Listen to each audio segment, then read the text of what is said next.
You won't see this coming.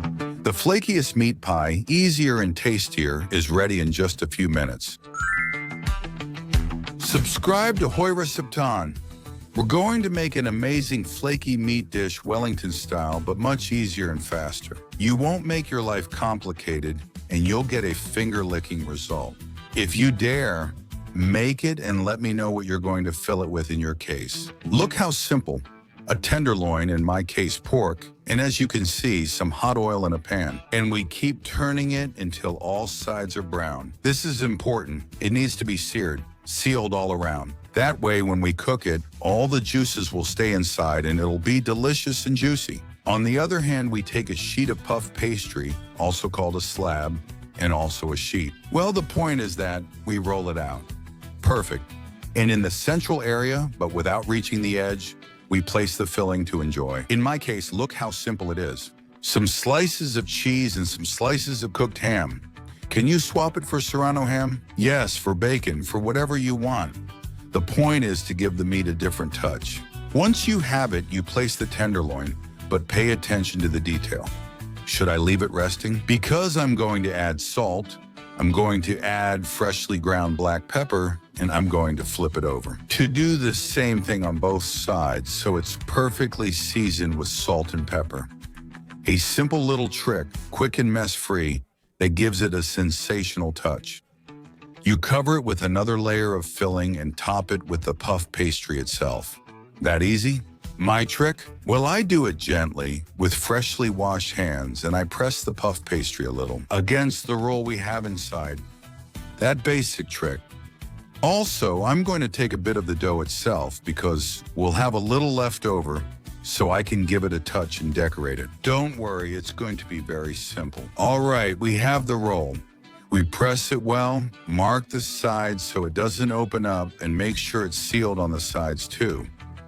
We cover it with the excess puff pastry from the top, there we go, and fold the sides inward so it's all covered up. Once you've done it on both sides, you flip it over, and there you have it.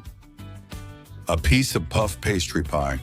With the strips I cut from the top, I make a simple decoration. Look, I make a diagonal crossing from side to side with one strip, and I do the same in the opposite direction. That way, I have two strips on top in the shape of a cross, and they'll hold perfectly. To give it some shine, there's nothing better than beaten egg.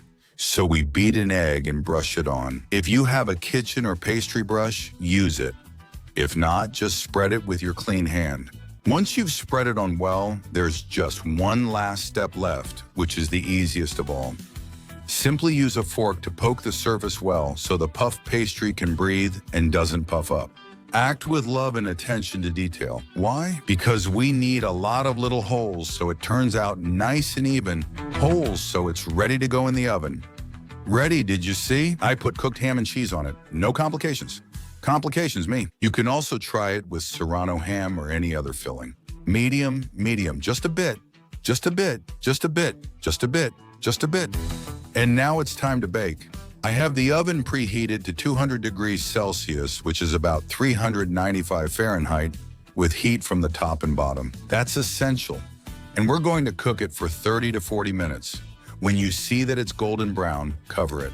If you want it extra juicy, with the meat very pink inside, leave it for 25 minutes for juicy results, or up to 45 for well done.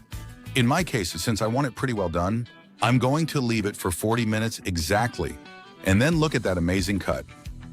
Fantastic, perfectly golden brown with this aroma of meat and also melted cheese. A combination that personally drives me crazy, but in my family, it's even more of a hit. Take a close look. Oh my. Doesn't it just make you want to take a bite? Plus, it heats up and releases amazing aromas. Let's slice it and enjoy. Look, look, look, look, look, look. What a sight. Golden, juicy, the meat is perfect. And for me, cheese with puff pastry always seems like a guaranteed success. And with these tricks, it always turns out perfect. Look at the inside, look at the inside. How good, how tasty, how delicious. All that's left is to grab a piece and start enjoying. Total wonder. Dare to make it, you're going to love it. Here I leave you the ingredients I use so you can copy them and it will be easier for you to replicate the recipe at home. And if you want more, look at the little box. Click it. The one YouTube tells me could be your next favorite video.